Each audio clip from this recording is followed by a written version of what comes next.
Darating ba ang mami ko ngayon? Hindi ko alam. Kumain ka na, oh. Di pa ako nagugutom. Pwede bang mamaya na lang sabay na kami? Kumain ka na, sabi. Baka naman sabihin pa ng nanay mo, ginugutom ka namin dito. Hindi pa nga ako talaga ako nagugutom. Dati naman pinayagan niyo kaming sabay kumain, di ba? Parang ang kulit mo ngayon. Huwag mo akong dadaanin sa gulat, ha? Ba, porque pinababayaan ka namin magkabisita ngayon, ganyan ka na. At huwag niyo naman akong tratuhin na parang hayop na uutusan niyo kung kailan dapat kumain. Sige na, sige na. Ano, kakainin mo ba to? O ibabalik ko na lang ito sa kusina at pabayaan na lang kitang magutom? Iwan niyo na lang dyan. Hoy! Sino pinananakot mo sa akin yun, ha? Hindi ako nananakot. Kayo. Tigas ka na talaga ngayon, ha? Tignan nga natin. Tignan natin kung kami palambutin ng kamao.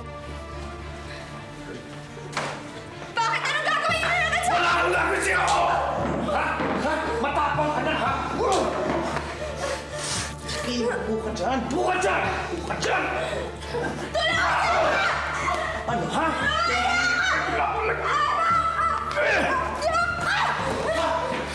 Lumalaban ka!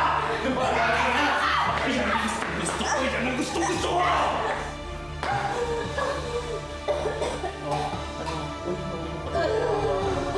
Pahinga ka na lang dyan sa sulok!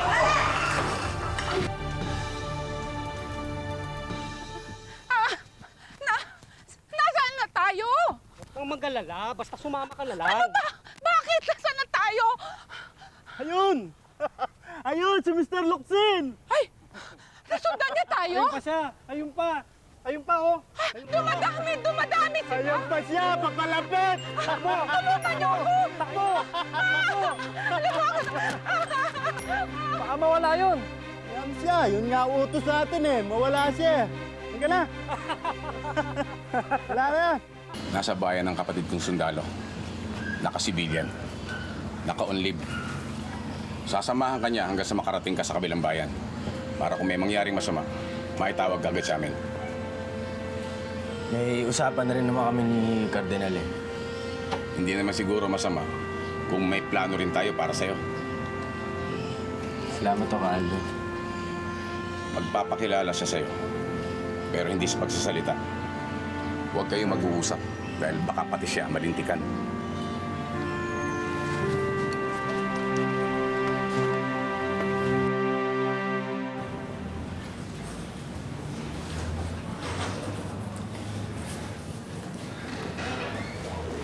Napasama yata. Ano ibig mo sabihin?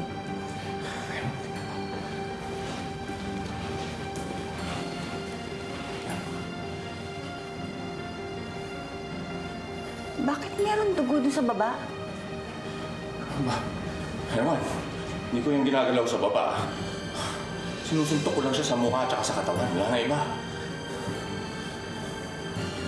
Natin may mali ba?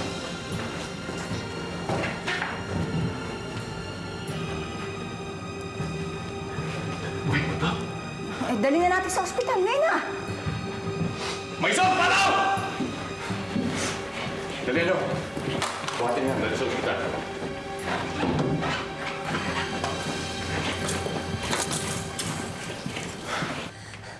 What do you mean nakakawala, ha? Gwardyado tong kwarto ni Mami. Paano nakakawala yon? Nasaan ba yung pinalitan mong gwardya? Kumain lang po siya. Ayun na po siya, oh. Nasaan ang Mami ko? Hindi ko po alam, ma'am. May nag-level lang po sa akin kanina. Yes, hindi nga ikaw yung nakita kong sundalo rito kanina. Pinaglalaroan niyo ba ako, ha? Makakarating ito ko Supreme Commander. Pag hindi niyo nakita ang Mami ko, malilintikan kayo lahat. Carlito, saan gagabay sa'yo?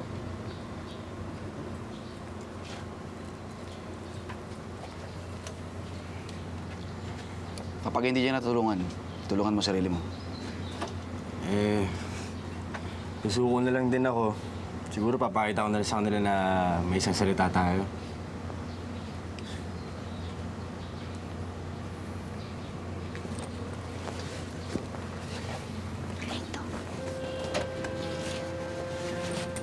Ihalik mo ako sa pamangkin ko, ha?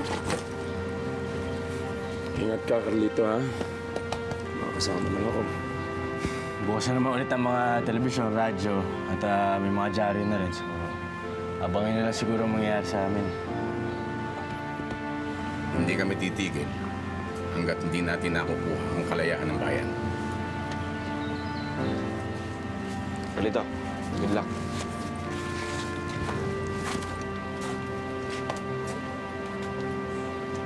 Bakit kailangan pa namin maghintay para makita si Rosa Camila?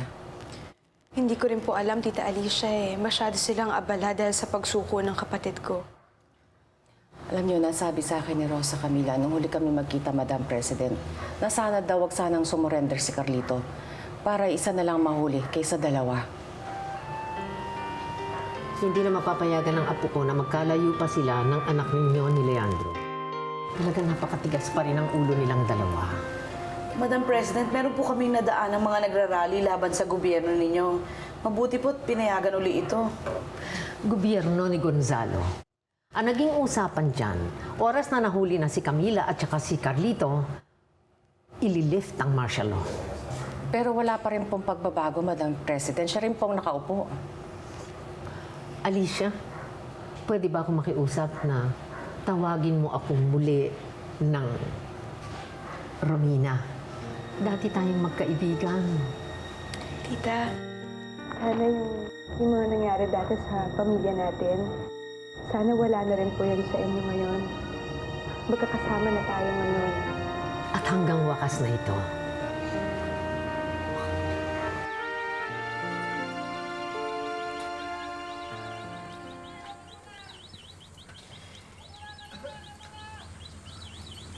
May jeep, papuntang Carmona.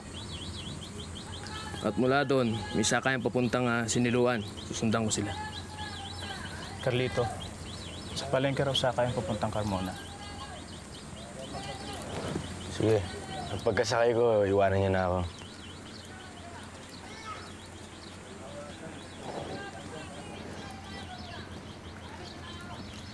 Di ba dapat may kasama pa tayong iba? O sige, isa lang. Tapos yung iba, bumalik na ulit. Paano kung magkagulo? Hindi na. Wala dito, may proteksyon na ako.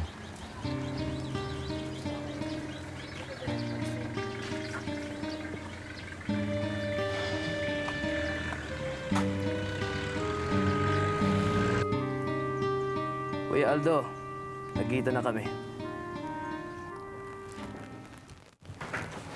Well, masama ang pambubugbog sa pasyente. Sumubok niyang tumakas. Ano, will she survive? 50-50. That bad? She's in a coma. Excuse me. Anong gagawin natin ngayon? May paraan pa.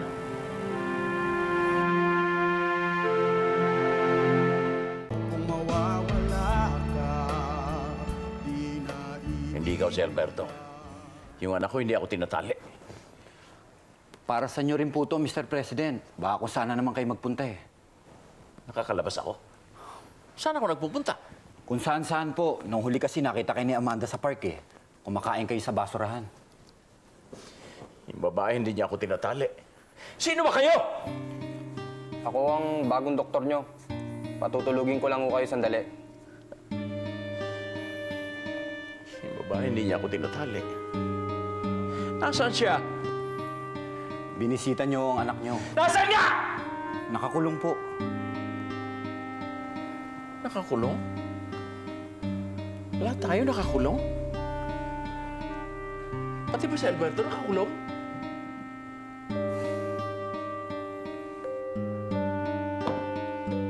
Peste. Ayoko na ng ganito! Hindi na ako makakati sa ganito. Ayoko na ng ganito.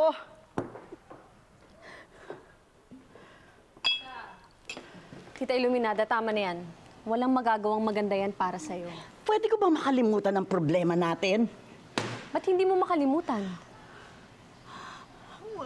Kailangan kong uminom. Kailangan kong makalimot. Tita, lasing ka na eh. Tama na. Dati si Ernestina ang pumipigil sa akin. At si Alberto, pati si Paloma. Ngayon wala na silang lahat. Tita, alam mo dati, ako rin pumipigil sa mami ko. Tama na, sige na. Pero makikita mo pa siya kung gustuhin mo. Ako hindi.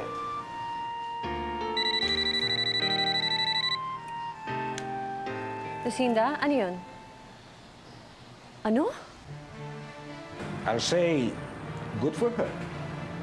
Here is Carlito Valiente na gusto mang sumuko at eto naman siya na tumatapas. Nakita nga siya ng watch commander. Kausap niya isa niyang gwardya. Asan na yung gwardya? He's in the stockade under interrogation. And what about her? Nasa military hospital po. Okay. This is the official word on this incident. Inilipat natin si Rosa Camila sa ibang lugar pending the surrender of Carlito Valiente. Now, we will let Romina explain this to her mother and task tungkol sa nanay ni Lucinda. Yun ang tutukan mo. Yes, sir. I've already sent a detachment to seek her out. And by the way, what's going on here? I just stepped out for lunch with Lucinda, and then things are popping up. Do I still know what's happening here? Yan ka na ng damot. Buka! Ayaw mo, ayaw mo, ayaw mo. Buka! Pinahihirapan mo pa ako.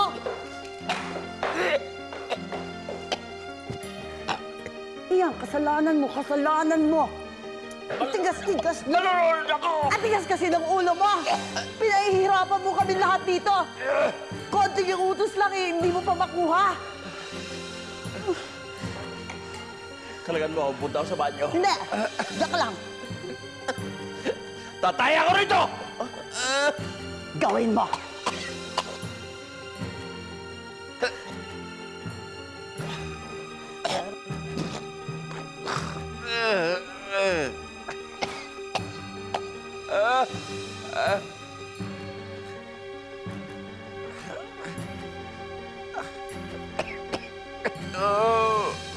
Baho!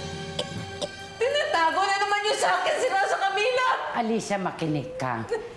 She had to be transferred to an undisclosed place dahil meron kaming na-receive na confidential report. And as usual, hindi ako privy dyan sa confidential report na yan.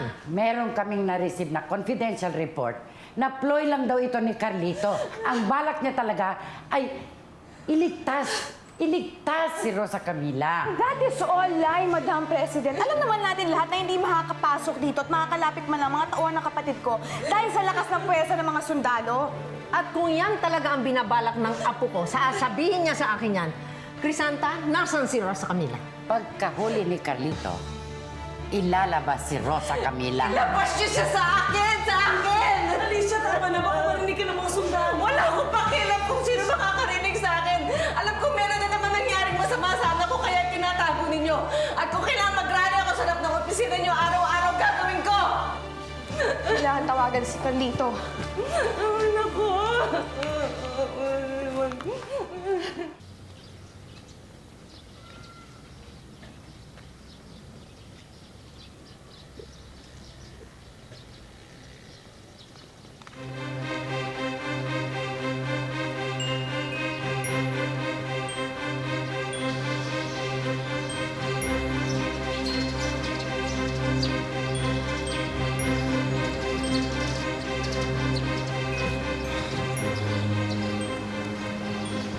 Diyan sila. Umalis ka na. Hello, Guada. Ano? Ala ko ba nandiyan si Rosa Camila? Ngayon naman wala na siya. Nandito naman talaga siya eh. Ano ba talaga? Nandiyan ba o wala? Nandito siya hanggang kahapon. Pero kanina inalis siya dito. Guada, pati bro, may makikipagbiro na sa akin ngayon. Ito na ako, handa na ako magpahuli. Tapos ngayon wala siya. Carlito, ano ba naman? Paniwalaan mo naman ako. Ngayon na din namin nabalitaan to. Hindi pa payag ng ganun. Carlito, makinig ka sa akin. Carlito! Carlito!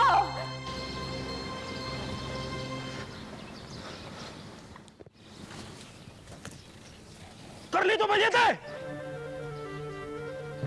Stop for women,